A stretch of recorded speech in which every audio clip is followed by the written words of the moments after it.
Welcome to Donmar TV News Channel, mga balita sa buwan ng Oktubre. Ito pala.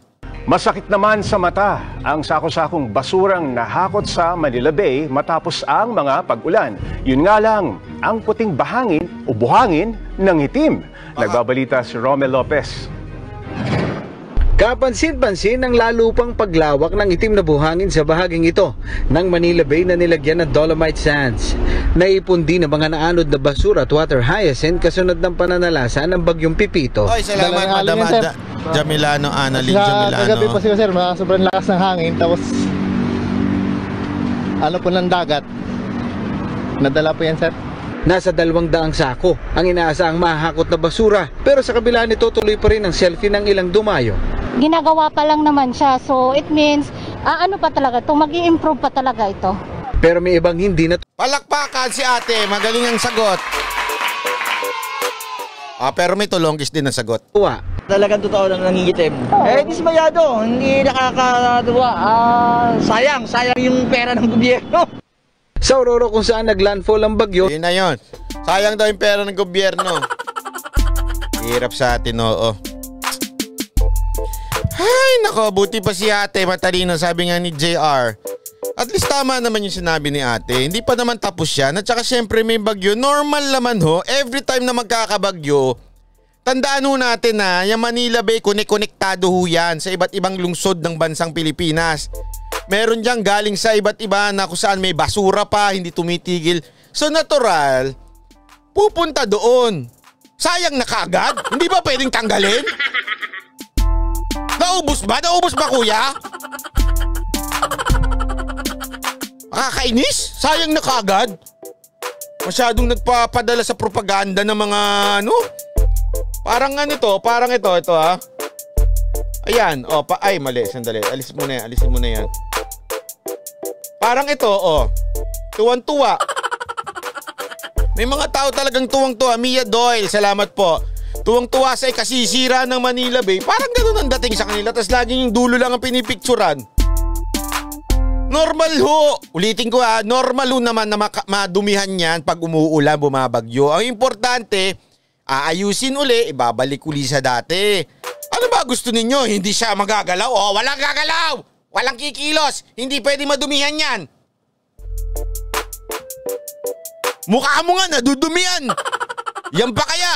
Kahit ingatan mo yung pagmumukha ninyo, madudumihan yan. Yan pa kaya?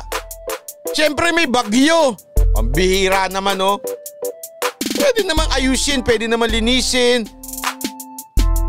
Tsaka dulo lang naman yan. Ano ba? Kahit nga sa Boracay, di ba may mga ganyan sa Boracay dati? Yung pag sa umaga napupuno yan nung parang mga seaweeds. Tapos tinatanggal, normal lang. Yun nga, beach na totoo. Walang basura doon ha. Nakakaganon Yan pa kaya. Ang dami-dami pinanggagalingang basurang sewage niyan Tapos parang tuwang-tuwa sila pag nasisira yung Manila Bay. Parang nakabanay. Ano ba yung mga reporter nyo nakaupo lang dyan? Antay natin masira. Pag umulan na. Sige, dyan lang tayo mantayin. Tingnan natin. Baga may basurang lumapit. May basura! Picture! Yan ang basura. Ayan na yung basura. Ulan siya, babagyo siya. Gumagana na, bumabagyo-bagyo na. Nandun pa rin na nakaupo. Nasaan na yung mga basura? Antayin natin. Basura na! Ayan! Picture natin. Parang ganun Kakairita. Ay, naabangan nyo bang masira yan? Ayaw nyo bang? Gusto nyo ba talaga masira? Tayahan nyo na lang. Gusto nyo masira. Utak tire naman kayo Sino mo naman itong mga drama serye ng mga aktivista nilangaw. Bautista dyan, Kuraka dyan, idol. Thank you very much. Ito ang tinan mo itong mga aktivista na ito. Kita nyo? Ayan meron pa silang ganyan-ganyan. Akala siguro nila kasi di ba parang hindi naman nagtagumpay, parang medyo successful yung hindi naman successful. Natanggal na ba? Hindi pa naman, di ba? Yung sa Thailand, ay daming pumunta, gayahin natin sila. Ayan, ginaya nila. Ay maraming nagpunta sa Thailand kahit may pandemic, nagagano sila, ganun. Gayahin din natin sila. Magkaiba naman yun. Tingnan mo itong mga activists. Ito, alam nyo kung bakit ako natutuwa dito? Hindi naman natutuwa. parang, natutuwa na rin. Jobber the Good Book, salamat po. Kahit isang lugar, pag malakas ang alon, normal lang po, abnormal lang ang nagsasabing negative, balat ang utak dilawan. Ay nako, utak tayo nga yung mga yan. Sabi dito, itong mga activist na ito, nung Wednesday, itong mga activist, diba? Ibig sabihin lang, isipin nyo, bakit sa ilang araw nilang drama, ilang araw nilang pinagdramahan yan si Rain May na yan, diba? Ilang araw sila, media, taktad yan. Mula sa talagang tinantad nila yan. Diba? Kung kayo, taga Pilipinas, alam nyo yan. Kasi sa Twitter nyo, Facebook nyo, naglalabasan. Lahat ng drama nila, lahat ng picture nila, naglalabasan. Ano nangyari? Ba't ganyan lang ang nagpunta?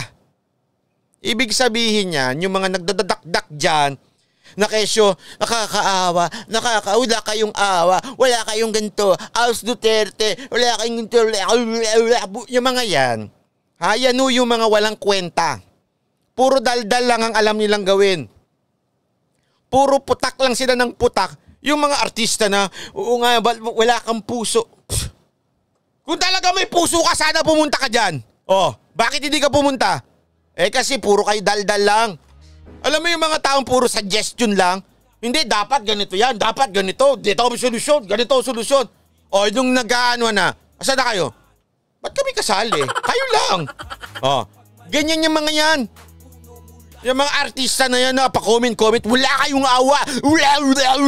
Yung may isa pang manager niya, puro daldal. Dapat ganito. Ganyan. Ano nangyari? Nagpunta ka ba? Sumama ka ba dyan? Takidalamhati ka ba dyan? Wala! Daldal ka lang. Di ba? Kesyo yung mga hirit ng hirit dyan na, nakakaawa naman yan ng gobyerno, malupit. Ay, huwag kayo nang niniwala dyan sa Twitter. Alam mo yung mga Twitter, yung mga pawok lang yan, yung walang magawa kasi wala nang kwenta yung buhay nila. TikTok na lang sila ng TikTok, pangit sila, kaya hindi sila maka-TikTok. Ganon. So, sandali, mako-comment lang ako sa Twitter. Ito, type ko na, post. Pero pag kailangan na ng pakikibaka, kayo na lang, mag-TikTok na lang ako. Di ba?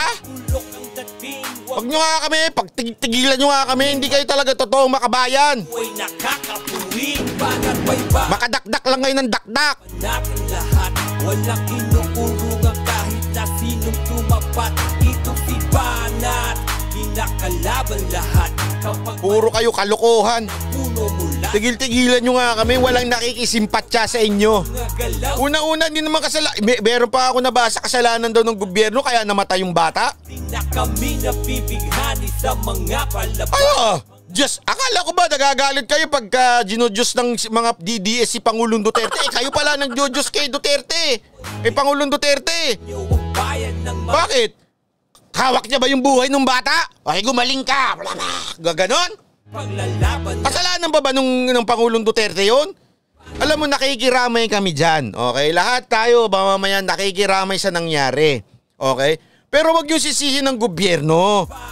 Sa pagkamatay ng bata, wag niyong sisihin ng pamahalaan na kailangan niyang ipatupad yung batas. Pambihira kayo.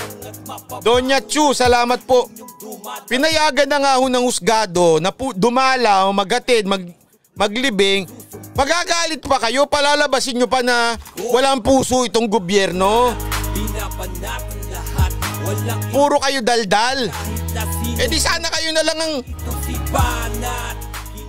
nagpunta dyan. Kung talagang meron kayong puso, wala puro daldal sinasabi ninyo Tigil-tigilan nyo nga kami. Kala nyo may nagniniwala sa inyo, wala na, wala.